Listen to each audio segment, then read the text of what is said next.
because this is your life we're talking about, and stories are everything. Storytelling is the language of the soul.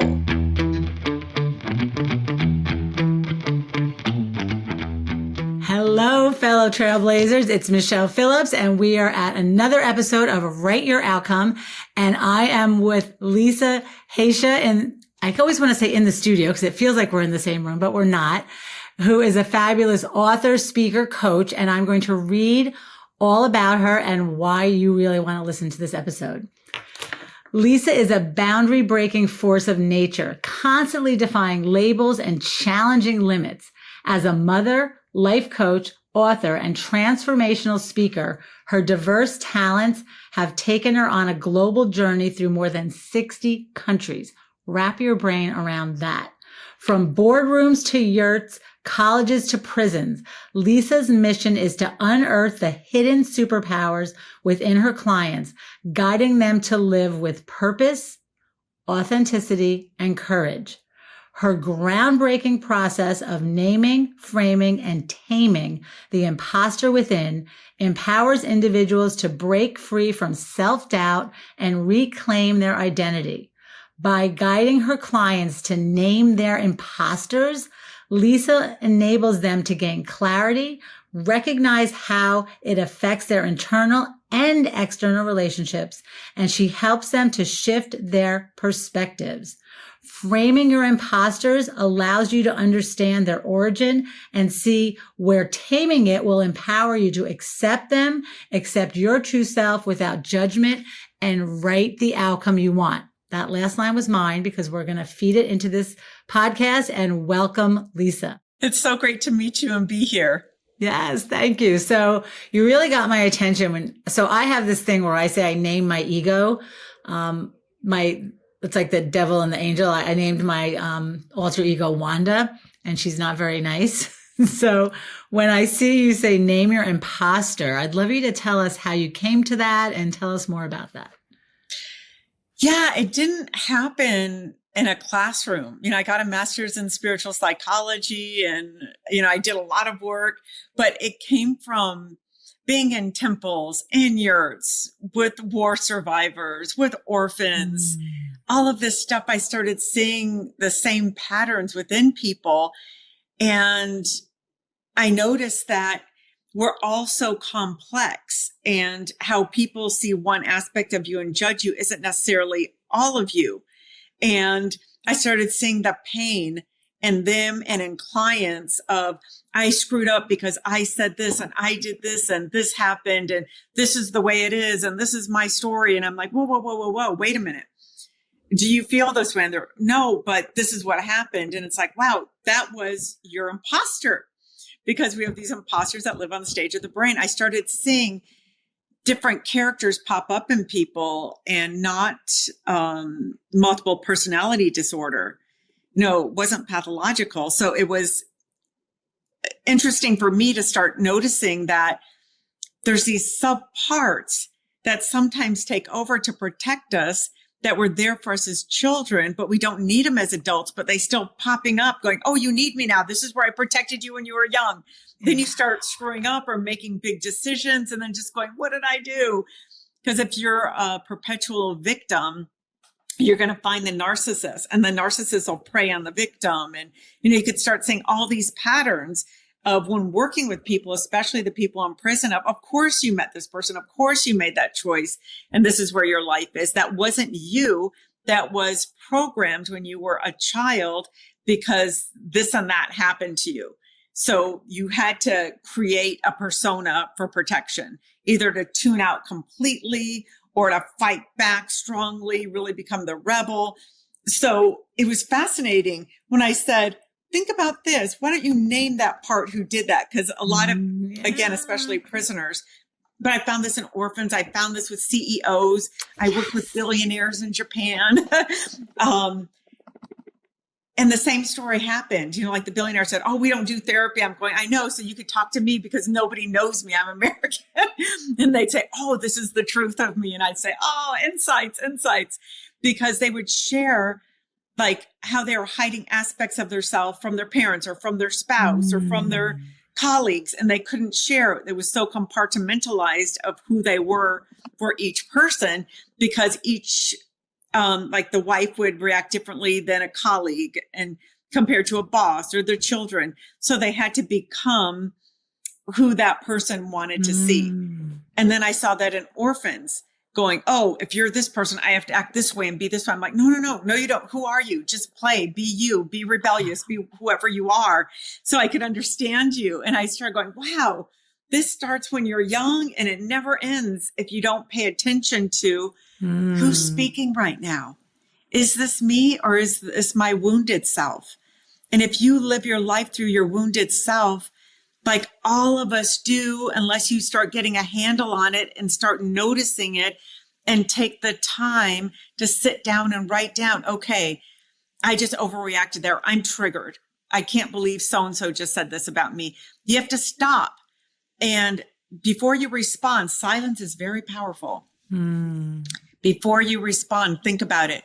Who wants to respond? Does my mom want to respond? Is that my father's voice? Is that my teacher, my colleague, a sibling? Who wounded me? So I'm going to attack that person right now.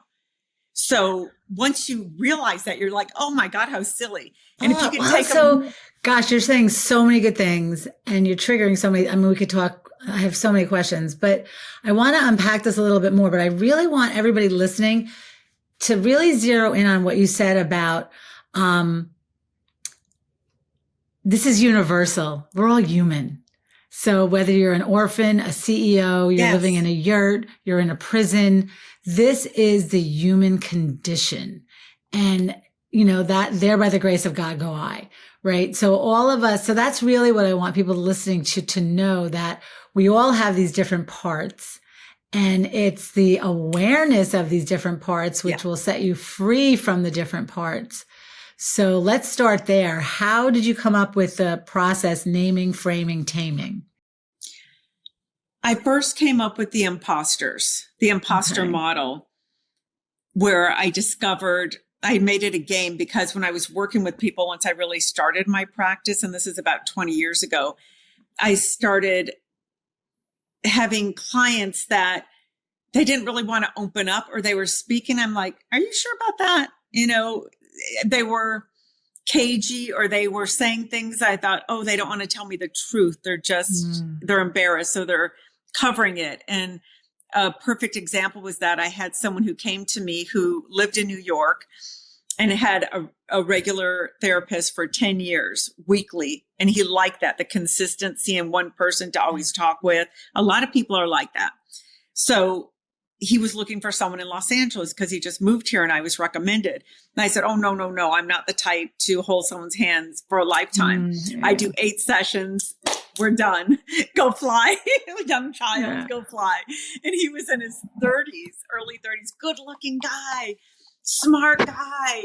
He worked as a casting director for a talk show, you know, to get game show hosts and not game show hosts, game show contestants. Yeah. So he was about to do a tour to like 7, 8 cities in the Midwest.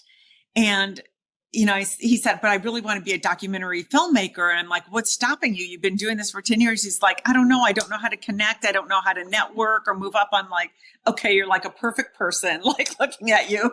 Very easy for you to do that. So I said, you know what? Stand up a little bit.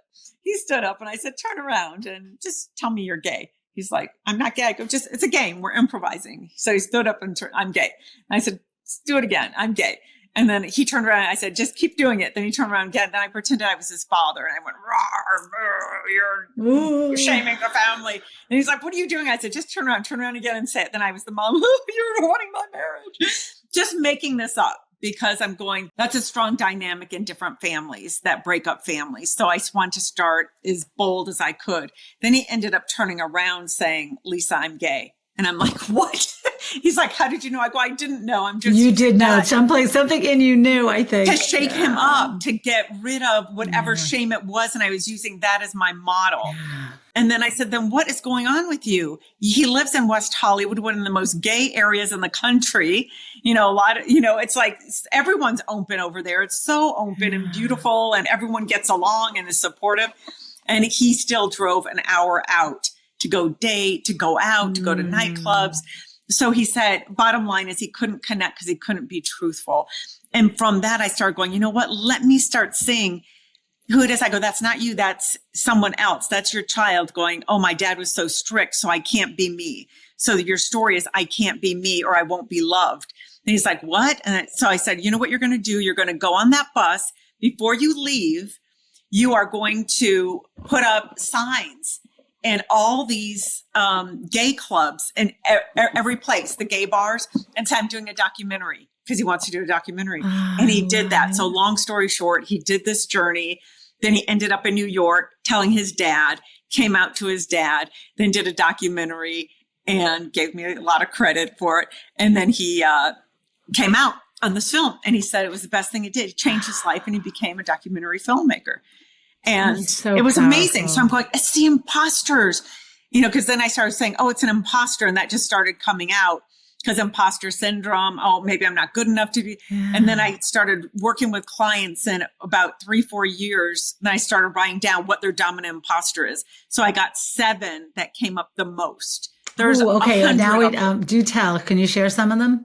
Yeah, it's on my website, lisahaisha.com, and there's an imposter quiz there to take. Love it. But it's the fixer, the seductor, the overthinker, the egotist, the joker, the victim, the which other ones is there? The victim.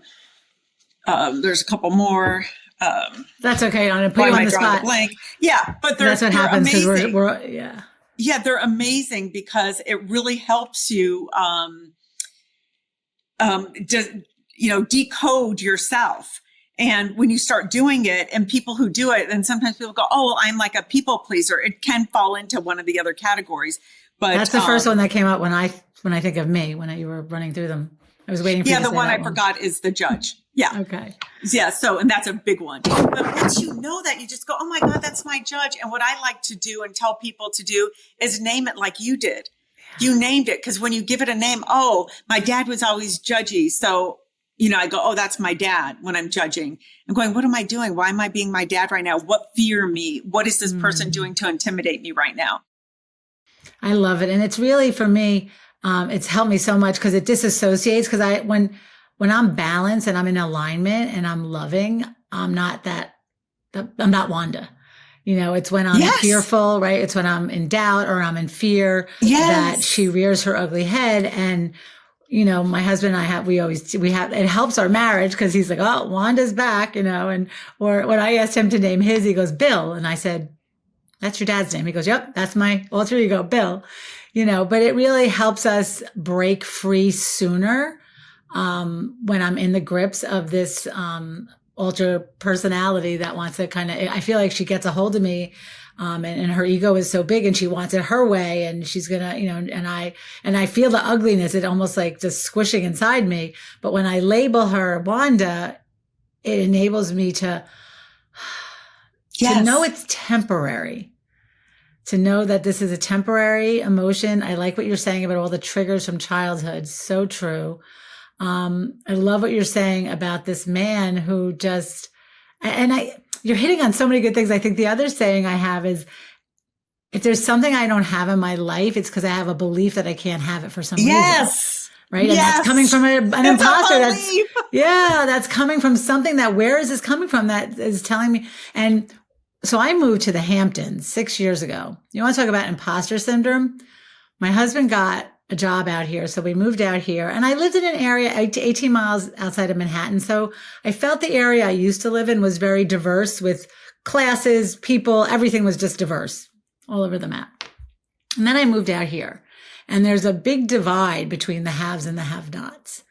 And every money issue I ever had in my life from my childhood was like, I was like, I would go to the post office and I would like, are they looking at my shoes? Are they looking, do I have to dress up? And it took me, and then I hired a coach because I said, I'm having this. And she said to me, Michele, why do you keep saying us and them? It's not us and them. That was my imposter, was that I wasn't good enough. I wasn't rich enough or I wasn't wealthy enough or whatever that fill in the blank was. And, she really, again, it's that awareness to have someone help you see it and set you straight. So what is your process with your clients? I love what you did with him, and that you say you didn't know he was gay, but part of me thinks that your intuition is strong and there was probably a thread of you that knew. Yeah, maybe. I am very intuitive, but I know when you put something bold out there, then someone's like, "What? I'm not that. I'm this," or "Yes, that's me." But you shake them up from, their reality. You snap them out of it, and once they start feeling that's not them, then they could be more free. So when I talk to clients, I'll say, you stand by for a minute. Let me talk to your imposter. Then the imposter will divulge all this stuff, but they're perfect. Oh, you know what? This happened, that happened, but they're damn imposter. I said, tell me how your imposter handled that. Then the imposter, they go crazy on like it's their enemy, like the person they're fighting. That is brilliant. You are brilliant. Hello, I am interrupting this podcast with 3 surprises for you. I have been in business 25 years this August 2025. So to celebrate and thank you for your support, because I could have not done this without you, my clients, my supporters, my listeners, you have made this possible. I am offering you 3 gifts because 3 is my lucky number. So the first gift is $125 off my signature Happiness is a Habit video series. This video series is 18 videos, about an hour and a half of video content, an 80-page downloadable PDF workbook, normally selling for about $297. Now you can get $125 off. If you go to my website, energizeyourhappiness.com, and click on the icon on the top that says a gift for you, you will see everything you need to get your $125 off this fabulous video series. Secondly, I am offering a free behind the book mini workshop on my new book, which isn't even out yet. Energize Your Happiness. I'm offering only 12, first come, first serve. A couple have already been booked, so they are dwindling quickly. But I will give you in this 45 minutes, if you get a group of people together, I will give you some takeaways that you can implement immediately, and I will host a Q&A. And thirdly, the best thing, drum roll please, I am doing live coaching right here on Write Your Outcome, if you qualify. So if you are interested in being coached live on this show, send me an email at michelle@energizeyourhappiness.com. And in the subject line, write, I want to be coached live on your show. And then tell me a little bit about what you want to be coached on. And if you qualify, we will put you in the queue. So that's 3 gifts for you, 3 fabulous ways to connect. So, claim your gifts now, make it a great day, and let's get back to the podcast. So I come to you, I don't know, I've recommended so you coaching or therapy or what, where's your sweet spot or both? I do everything. Okay. Yeah, I do coaching through storytelling, through these imposters. I like to say Socrates was wrong. It's not know thyself, it's know thyself. So I just got it a little off. I love it. It is, because we're very complex. Yes. And it's like you say, like, I always make the joke, like, I'm a independent, amazing woman. But when I get with my father, I'm 12 again sometimes. Yeah. I'm like, what, it's like, these different pieces of us. So I just love this so much. So to the people that are listening, what do you want them to know about this work that you do? I think it's life-changing. If you are in a situation where you're feeling stuck, if you're feeling you don't have any friends, or you're always being hurt by others, so many people I talk to, clients, are always saying, this person did this to me, this person did that to me, I'm here because that person ripped me up, this person screwed me up, whatever it was. It's all you. It's just like what Jungian therapy does and dreams. I don't know if you studied Jung or his dream theories. It's every character is you. So we're writing our stories. That's why storytelling is so important. I just did a masterclass on the power of storytelling. You are the writer and director of your life. You are casting these people to do whatever it is you need for your soul's growth. Yes. If you want something to stop, you have to shift your vibration and your energy, because as long as you are staying at an energy, you're going to keep attracting the same type of person. The way you shift your energy is to be aware. Like what I was saying earlier. Oh, this person just said this to me, that hurt my feelings, or they, insulted me as a joke and said, I'm kidding, but it hurt, it stung, and it was in front of a boardroom or whatever. You have to look at that and just laugh and go, oh, that's interesting. It's not about them. It's about you. Just say, so how do you get, why am I the victim of this? My clients get so mad at me. My clients, they go, why is it about me again? I'm like, it is about you again, because it's the mirror. I always say it's turning the mirror around on yourself. So I'd love to hear how you get people to start to see that they are the one directing and acting. What are some tools you use to help people like go, oh my God, it is me? Yeah. And I'm not saying there's not assholes out there who just do shit, but we attract those in our life. Yes. Once I stopped being a victim and started really applying, I took this seriously. I was, journal, this shit happened, this happened. I kept, like how people keep eating diaries. I kept victim diaries, just of who did what and how do I want to respond. And then I'm going, okay, I can't respond because I'm on this track for 30 days. Okay. I want to this person, I'm okay. I have to use the restroom and go, okay, let's laugh at this. This is a life course and this is just a test. Why am I so triggered? It's just some idiot. Why do I care what this person says anyway? And nobody else cares. Everyone knows his character. There's always a bully or something. I would go, oh, okay, this is what it is. I'd come back and say, hey, buddy, okay, so this is what we're going to do now. And I just ignore it. And then the person, what? And then they don't do it anymore. I'm like, oh, that just totally. Because you're not triggered. Oh, and it's almost like you're building up your resilience and you're building up your spiritual muscles, your emotional intelligence, whatever word we want to use, whether we're going spiritual or academic. But by naming it, right, this person hurt my feelings. But really that's just Billy. He's a jerk. Maybe he is a jerk. Yes. But how I respond in the story I tell and the outcome I write, if I bring it back into this, is going to change. And what I love what you said too, is you did it for 30 days, because I do coach a lot of people that think like, oh, everybody's out to get me. Nobody gives me any, accolades or credit or, life isn't fair type people. And I'm always like, life isn't fair. Fair is the place down the street with the Ferris wheel. That's a fair, but I like what you did about having, writing it down. What did you write? What did you say you wrote down? You're not like a victim diary. The victims, your victim log. I love that. So, but then you flipped it a little bit. Yes. Yes. But then you have to write, what kind of life do you want? Do you want your story to be a comedy, a dramedy, a thriller, a murder mystery?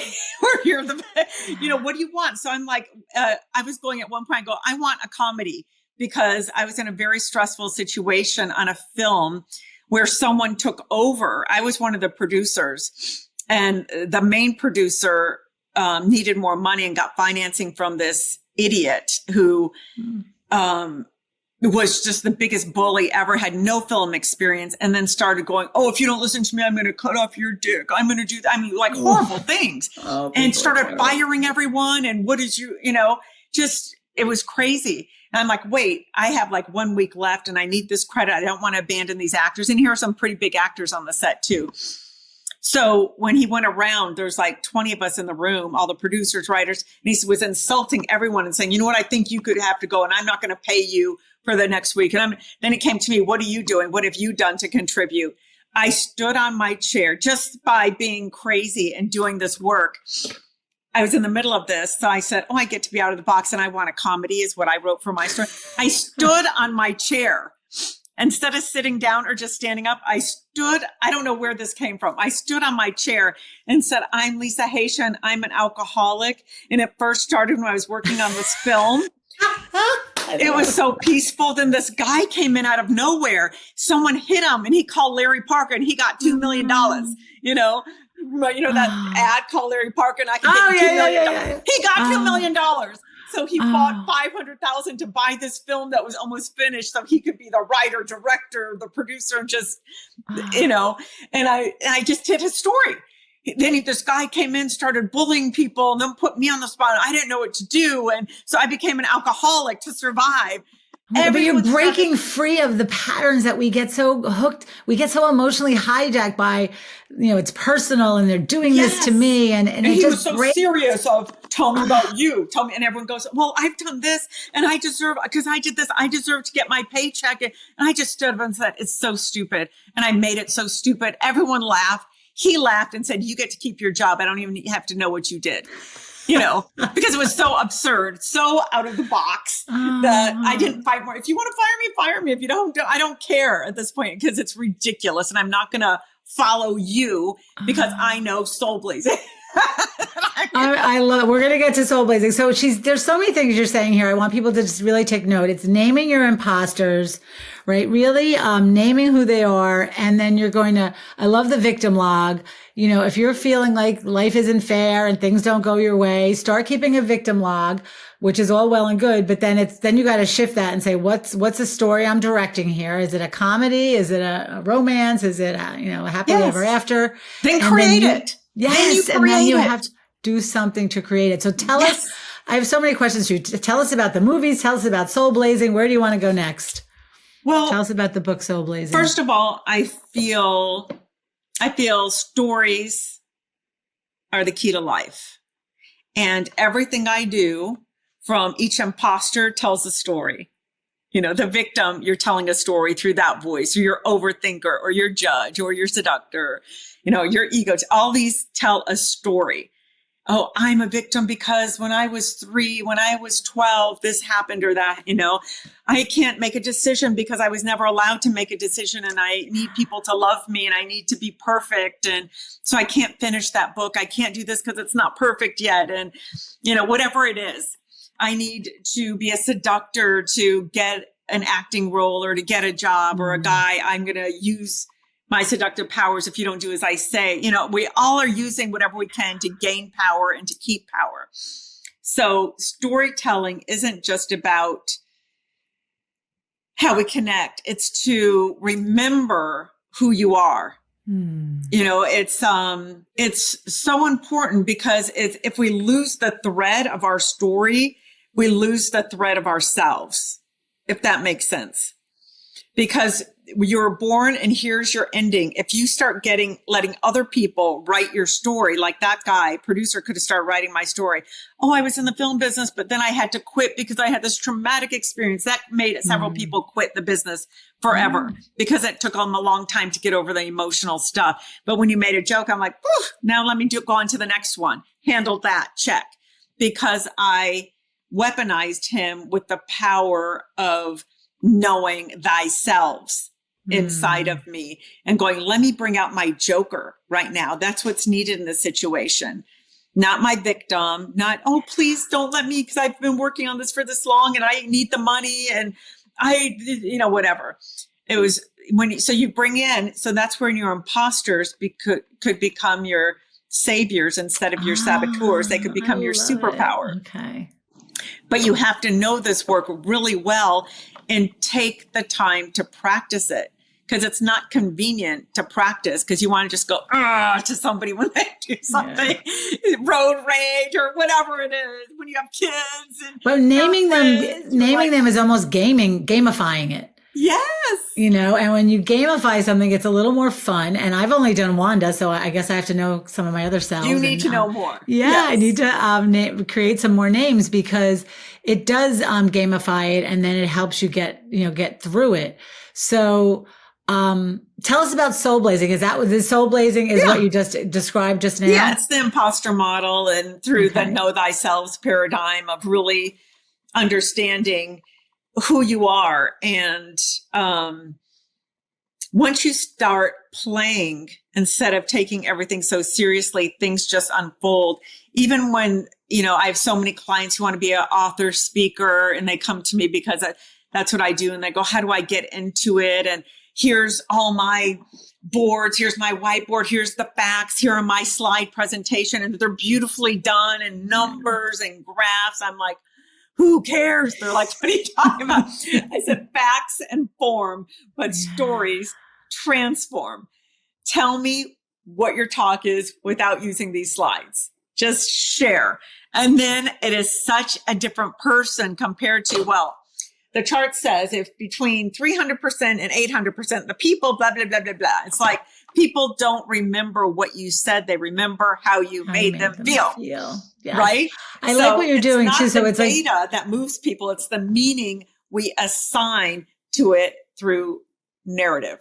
So if you could get that. Yeah. And it's the art that the art of storytelling, just to be able to tell stories. I'm listening to Jane Fonda's one of her books. I'm on this autobiography kick. This is like my 5th one. And she tells the story of when she was doing some role after she did 9 to 5 with Dolly Parton. She had to do this next role where she was some mountain woman. I don't remember what the movie was. So she said to Dolly, I need to meet some hillbillies. I don't know any hillbillies. Dolly Parton, like her neck. So she takes her, this is the 80s.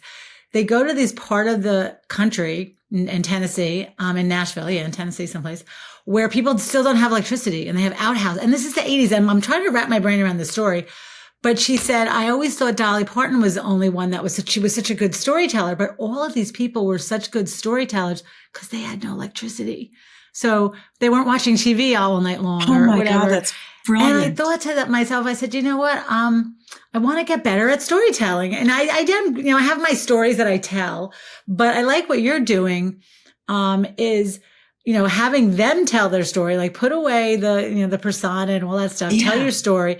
But then if you're not getting to where you want them to go, it's like the imposter story, like, oh, that is gold, because that will unleash so much more. And that's the juice that you're looking for with clients. Give me your bio. Now give me your imposter's bio.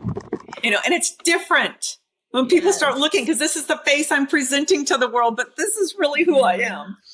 And you'll be amazed at how many huge people, multimillionaires, billionaires in this business. I was married to one of the top showrunners in town on the biggest hit shows. And I met every big star. I met everything, was at the Golden Globes, the Oscars, the Emmys, the People's Choice for like 10 years.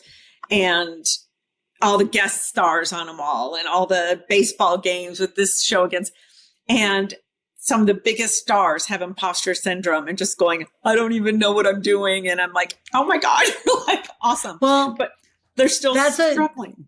That's what tells me that's that human thing that we started with, right? Every one of us is human, and everyone has doubts and wonders if we're good enough or we're doing it right. And everybody out here is doing the best they can. So it's really, anyone listening right now, I really ask you to look at the story you're writing, the outcome you're writing, what are you directing? And then asking yourself, is the trajectory you're on? Like if nothing changes in 5 months, 5 years, is this the story you want to write? And if it's not the story you want to write, what is some tips you would give people to help to, write their new outcome?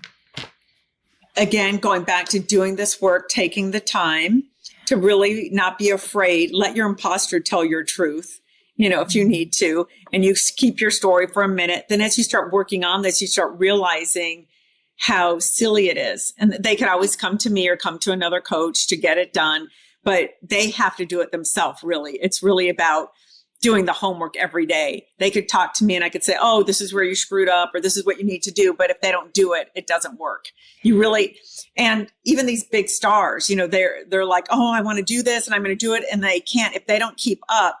So you never end. You never hit the finish line. It's about like, once you slack, just like working out.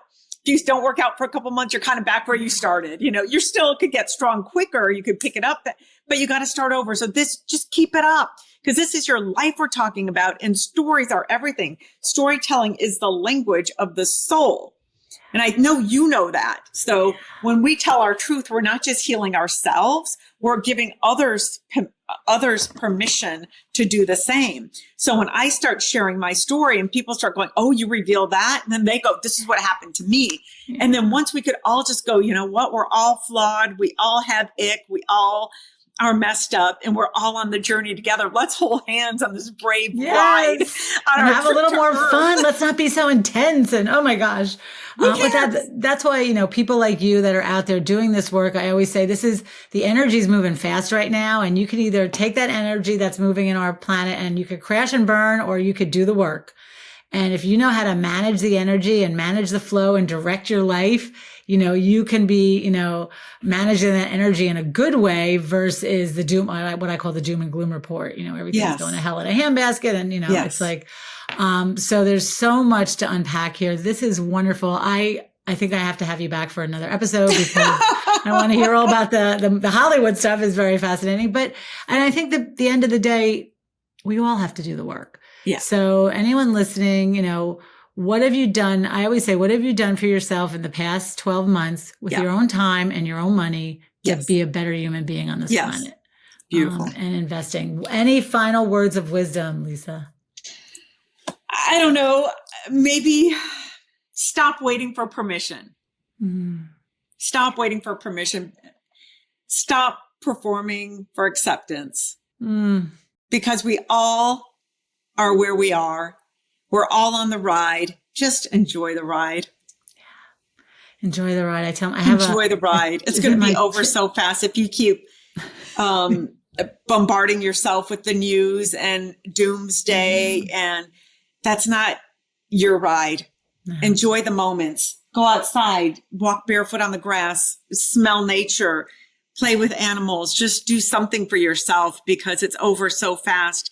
And if you really look at the beauty in the world, there's so much beauty and there's so much ugliness. And I believe in activism. My storytelling is my activism, my books and getting out there. But I don't have to dwell on things I have no control over. Even you just saying these words, I feel relief in my body. Yeah. You could be an activist for what you want in the world versus pushing against what you don't want. Yes. So, it's so beautiful. I looked up at my shelf because I have a book up there, a Thich Nhat Hanh book.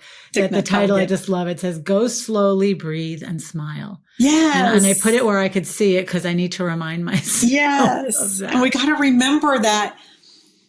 Slow down a little bit. We don't need to be impressive. We just need to be more honest. And the more honest you are, the more you're actually going to connect with others.